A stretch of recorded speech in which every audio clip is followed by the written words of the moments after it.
వచ్చినావు అని పరిశుద్ధాత్మ దేవుణ్ణి పిలవగానే లిటరలీ ప్రభు సముఖంలో నేను చెప్తున్నాను, ఒక అదృశ్యమైన వ్యక్తి నా ప్రక్కలో కూర్చున్నాడు. హల్లెలూయా.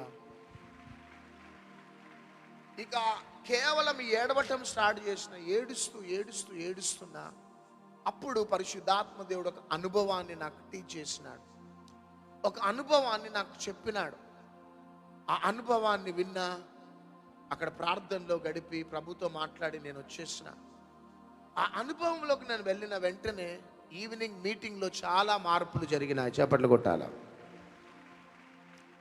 4వ రోజు నేను ఎక్కడికి కూడా నేను వెళ్ళా, నా ప్రార్థన గదిలో గడిపి డైరెక్ట్గా స్టేజ్ ఎక్కుతా. కానీ 4వ రోజు కూడా ప్రార్థన చేస్తుంటే ప్రభు అన్నాడు, నువ్వు లే, ఒక దైవజనుని దగ్గరికి నువ్వు త్వరగా వెళ్ళిపో అన్నాడు. మరల వాహనం తీసుకుని ఆ దైవజనుని దగ్గరికి వెళ్ళిన. ఆ దైవజనుని వయస్సు 75 years, 78 సంవత్సరాలు, 75 సంవత్సరాలు. ఆయన దగ్గరికి వెళ్ళి కూర్చోగానే ఆయన తన సేవలో అనుభవించిన కొన్ని అనుభవాలు నాకు చెప్పినాడు. అవన్నీ కూడా విన్నాను. నా బలిపీఠాన్ని నేను కట్టుకున్నా, ఆ దైవజనునితోని ప్రార్థన చేయించుకొని నేను రిటర్న్ అయిపోయినాను. ఎందుకు ఇంత స్పష్టంగా మీకు ఈ విషయాలు నేను చెప్తున్నానంటే, ప్రభు యొక్క దృష్టిలో మీరెంతనో మేము కూడా అంతే. చప్పట్లు కొట్టాలా. ఒక విశ్వాసం వెంట 50 దయ్యాలుంటే వెంబడిస్తుంటే దైవజనుని పడగొట్టడానికి ఇంకా ఎక్కువగా శత్రువు పనిచేస్తుంటుంది. ఎందుకంటే ఒక దైవజనుని కొడితే 300 గొర్రెలు చెదిరిపోతాయి, ఒక దైవజనుని కొడితే 1000 గొర్రెలు చెదిరిపోతాయి అని అపవాది ఏం చేస్తాడంటే, 5000 మంది గొర్రెలను చెదరగొట్టక ముందు 5గురిని దైవజనుల్ని కొట్టేస్తే 5000 గొర్రెలు చెదిరిపోతాయని దైవజనుల వెనకాల కూడా పడుతూ ఉంటాడు. కాబట్టి మొదటి వారు కడపటి వారు కావటానికి, కడపటి వారు మొదటి వారు కావటానికి ఇవే కారణాలు. కార్యారంభము కంటే కార్యాంతం మేలని దేవుని వాక్యం సెలవిస్తుంది. అపోస్తలుడైన పౌలు అంటున్నాడు, నేను మంచి పోరాటం పోరాడి తిని నా పరుగును కడముట్టించి తిని నా విశ్వాసాన్ని కాపాడుకుంటుని అంటున్నాడు. కారణం ఏంటిదంటే, తాను దమస్కు మార్గంలో పట్టబడ్డ తర్వాత ఏ మంటతో పరిచర్య ప్రారంభించినాడో చివరికి చనిపోయే అంతవరకు కూడా ఆ విశ్వాసాన్ని కాపాడుకున్నాడు, ఆ యొక్క ప్రార్థనా జీవితాన్ని కాపాడుకున్నాడు. ప్రతి ఒక్క శోధన నుంచి తప్పించుకొని చివరికి ఆయన అంటున్న మాట, నేను మంచి పోరాటం పోరాడిన, నా విశ్వాసాన్ని నేను కాపాడుకున్నా, నా పరుగును కడముట్టించుతున్నా అంటున్నాడు. కాబట్టి కార్యారంభము కంటే కార్యాంతం మేలు. We can start our spiritual journey strongly, we cannot finish strongly. మనం ఆధ్యాత్మిక జీవితంలో చాలా బలంగా, దాహముతో, జీల్తో, పట్టుదలతో మనం ప్రారంభిస్తాం. ప్రారంభంలో ప్రార్థనలు ఉంటాయి, ఉపవాసాలు ఉంటాయి. ఆదివారపు ఆరాధనలో అరగంట ముందే వస్తావు, పనులు చేస్తుంటావు, చీపిరి బట్టి ఊడుస్తుంటావు, వాష్రూమ్స్కి అడుగుతుంటావు. ప్రారంభంలో చాలా ఉంటుంది. కానీ క్రమక్రమంగా అది మనకు దూరం అయిపోయే దినాలు ఇవి. చివరికి ఒక సమయం వచ్చేస్తుంది, నువ్వు ఖాళీ అయిపోతావు, ఎంప్టీ అయిపోతావు. కారణం ఏంటిదంటే, కార్యారంభము కంటే కార్యాంతం మేలు అని పరిశుద్ధాత్మ దేవుడు సెలవిస్తున్నాడు. కాబట్టి ఈ ఉదయకాల సమయం నుంచి ప్రతి ఆదివారం ఒక సిరీస్ నేను తీసుకోబోతున్నాను. అది దైవ నడిపింపుని బట్టి నేను సిరీస్ తీసుకోవాలని నేను ప్లాన్ వేస్తూ ఉన్నప్పుడు నా ప్రార్థన గదిలో నేను కూర్చొని నేను ఆలోచిస్తున్నప్పుడు ఇక్కడ ఒక పాట, ఓ యెరూషలేమా అనే పాట రన్ అవుతూ ఉంది. ఆ పాటలో అక్కడ యేసుక్రీస్తు ప్రభు కొండ మీద ప్రసంగం చేస్తున్నాడు. అది దృష్టి నాకు కనబడ్డది. అబ్బా, థ్యాంక్ యూ ప్రభు అనేసి అన్నంతే. ఎందుకంటే ఈ ఆదివారాలు యేసుక్రీస్తు ప్రభు ధన్యతల కొండ మీద ధన్యతలు చెప్పినాడు. ఇవి ఎందుకు చెప్పినాడంటే, క్రైస్తవ జీవితంలో ఇవి పునాదులు. ఈ విషయాలలో మనం స్ట్రాంగ్గా ఉన్నామంటే మనం ఏదైనా మనం జయించగలుగుతామని యేసుక్రీస్తు ప్రభు 30 సంవత్సరాలు తెర వెనకాల ఉండి 30 సంవత్సరాలప్పుడు తన పరిచర్య ప్రారంభించి యోర్దాను నదిలో బాప్తిజం తీసుకొని 40 దినాలు ఉపవాసాలు ముగించుకొని మత్తయి సువార్త 5వ అధ్యాయంలో ధన్యతల యొక్క ప్రసంగం ప్రారంభించినాడు.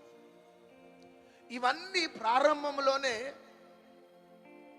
ప్రజలకు చెప్పటానికి కారణం ఏంటిదంటే, క్రైస్తవ జీవితంలో ఇవన్నీ కూడా పునాదులు అన్నట్టు.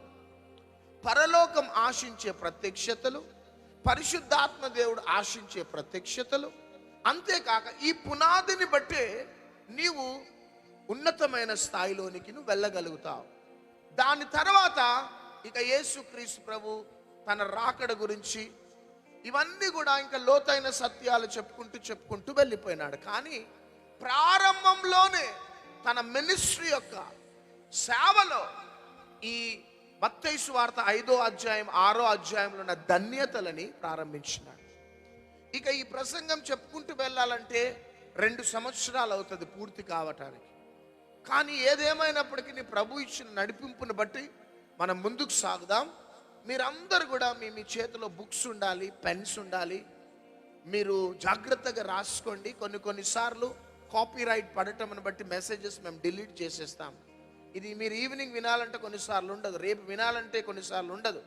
ఎందుకంటే కొన్ని ఒత్తిళ్లు మాకు మీడియాలో పడుతుంటాయి, సోషల్ మీడియాలో. దాన్ని బట్టి త్వరగా ఈ మెసేజ్ని మేము డిలీట్ చేయటం ఇట్లాంటివి జరుగుతుంటాయి. కాబట్టి ఎప్పుడు కూడా మీ చేతిలో పెన్ ఉండాలి, బుక్ ఉండాలి, ఒక బ్యాగ్ ఉండాలి, ఒక వాటర్ బాటిల్ ఉండాలి. ఎప్పుడు ఏ మెసేజెస్ రివీల్ అవుతున్నా త్వరగా మీ హృదయాలలో భద్రపరచుకోండి. అంతేకాక మీరు మీ బుక్స్లలో రాసుకోండి. కాబట్టి మనం వెళ్ళిపోదాం. అందరం కూడా బైబిల్స్ తెరిచినట్లయితే మత్తయి సువార్త 5వ అధ్యాయం 1 నుంచి 4 వచనాలు మనం చదువుకుందాం. ఆయన ఆ జన సమూహములను చూచి కొండ ఎక్కి కూర్చుండగా ఆయన శిష్యులు ఆయన యొద్దకు వచ్చిరి. అప్పుడు ఆయన నోరు తెరచి ఈలాగు బోధింపసాగెను. ఓకే, ఆత్మ విషయమై దీనులైన వారు ధన్యులు, పరలోక రాజ్యము వారిది. ఓకే, దుఃఖపడువారు ధన్యులు, వారు ఓదార్చబడుదురు. సాత్వికులు ధన్యులు, వారు భూలోకమును స్వతంత్రించుకొందురు.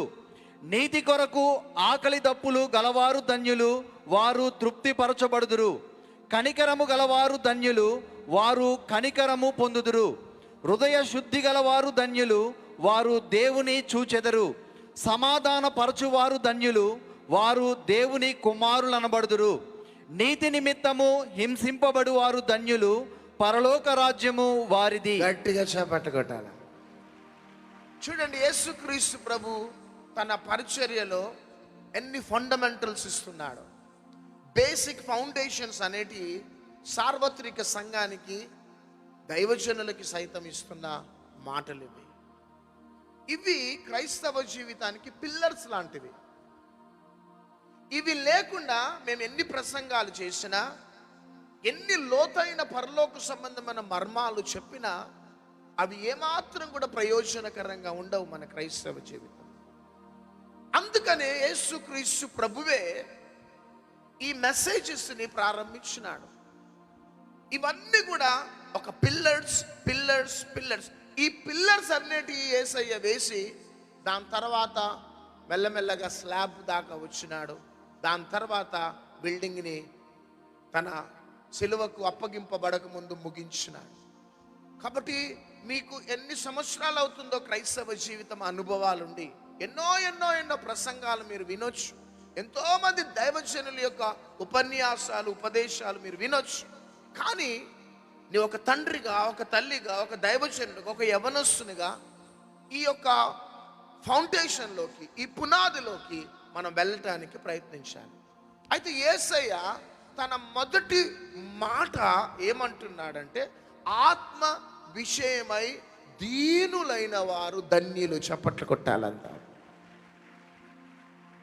హల్లెలూయా. అంటే తన పరిచర్యలో మొదటి మాట అది. తన నోరు విప్పి బోధిస్తున్న మొదటి ప్రసంగంలో తాను అంటున్న మాట, ఆత్మ దేవుణ్ణి ప్రేమించండి, దైవజనుణ్ణి ప్రేమించండి, ఇది అది చెప్పటం లేదు. కానీ ఆత్మ విషయమై దీనత్వము కలిగిన వారు ధన్యులు. ఆమేన్. అందుకనే ప్రకటన గ్రంథంలో కానీ, మత్తయి సువార్తలో కానీ యేసయ్య ఒక మాట అంటుంటాడు, చెవి గలవాడు ఆత్మ చెప్పుచున్న మాట వినుగాక. చెవి గలవాడు ఆత్మ చెప్పుచున్న మాట వినుగాక. శరీర సంబంధము కలిగిన చెవులు కాదవి, ఆత్మ సంబంధమైన చెవులు మాత్రమే ఆత్మ చెప్పుచున్న మాట వినగలుగుతాయి. శరీర సంబంధమైన కనులు ఆత్మ సంబంధమైన కార్యాలని చూడలేవు. శరీర సంబంధమైన నోరు ఆత్మ సంబంధమైన మాటలు మాట్లాడలేవు. అదేవిధంగా శరీర సంబంధమైన చెవులు ఆత్మ సంబంధమైన వాక్కును వినలేవు. అందుకనే యేసయ్య మాటి మాటికి అనేవాడు. ప్రకటన గ్రంథంలో కూడా యోహానుతో అంటున్న మాట ఏంటంటే, చెవి గలవాడు. ఏ చెవి అంటే ఆత్మ సంబంధమైన చెవి, ఆత్మ సంబంధమైన కళ్ళు, ఆత్మ సంబంధమైన వాక్కు అని అర్థం. చెవి గలవాడు ఆత్మ సంబంధమైన కార్యాలని చూస్తాడు. అందుకనే ప్రభు అంటున్న మాట, ఆత్మ విషయమై దీనులైన వారు ధన్యులు అంటూ ఉన్నాడు. మొదటిగా దేవుడు ప్రస్తావించేది ఏంటిది అంటే దీనులు. చప్పట్లు కొట్టాలంతా. యేసుక్రీస్తు ప్రభు మొదటి మెసేజ్ ఏంటిదంటే దీనత్వం. యేసుక్రీస్తు ప్రభు మన యొక్క దృష్టిని ఎక్కడికి తీసుకొని వెళ్తున్నాడంటే దీనత్వం. యేసుక్రీస్తు ప్రభు మనకి స్పష్టంగా వివరించే అంశం ఏంటిదంటే పరలోకం గురించి చెప్పటంలే, నరకం గురించి చెప్పటంలే, దూతల గురించి చెప్పటంలే, తండ్రి అయిన దేవుని గురించి చెప్పటంలే. కానీ ఒక విశ్వాసి జీవితంలో మొదటిగా ఉండవలసిన లోతైన అనుభవం ఏంటంటే దీనత్వము, దీనత్వము, దీనత్వం. కారణం ఏంటిదంటే యేసుక్రీస్తు ప్రభు దీనుడు. తన జీవిత కాలం అంతా కూడా దీనత్వాన్ని కనపరుచుకున్నాడు. అంతేకాక ఈ దీనత్వమే మనల్ని పెంట కుప్పనోలు నుంచి ఉన్నతమైన స్థాయిలోకి తీసుకొని వెళ్తుంది. గట్టిగా చప్పట్లు కొడదాం. ఈ దీనత్వమే మనల్ని పేదరికము, దారిద్రత నుంచి ఉన్నతమైన స్థాయిలోకి తీసుకొని వెళ్తుంది. ఈ దీనత్వమే మనల్ని బావిలో నుంచి భవనానికి చేర్చగలుగుతుంది. ఈ దీనత్వమే నిన్ను, వెలివేయబడిన నిన్ను ఒక ఉన్నతమైన స్థాయిలోకి తీసుకొని వెళ్తుంది. అందుకనే మనకి ఎన్ని ఉన్న అనుభవాలు, ఈ దీనత్వం అనేది లేకపోతే సంవత్సరాల తరబడి we will sail on the same boat. మన స్థితి అదే విధంగా ఉంటుంది. మన స్థితిలో అభివృద్ధి ఉండదు, మన స్థితిలో సంపూర్ణత ఉండదు, మన ప్రార్థనలకి ప్రతిఫలం ఉండదు. మనం ప్రయాసపడుతుంటాం, కష్టపడుతుంటాం, మందిరానికి వస్తుంటాం, ప్రార్థనలు చేపించుకుంటుంటాం, ప్రార్థనలు చేస్తాం, ఉపవాసాలు ఉంటాం, ఎన్నో ఎన్నో ఎన్నో ఎన్నో చేస్తూ ఉంటాం. కానీ మన జీవితంలో, మన కుటుంబంలో, మన పిల్లల విషయంలో అభివృద్ధి అనేది మనం చూడలేము. కారణం ఏంటంటే మొదటిగా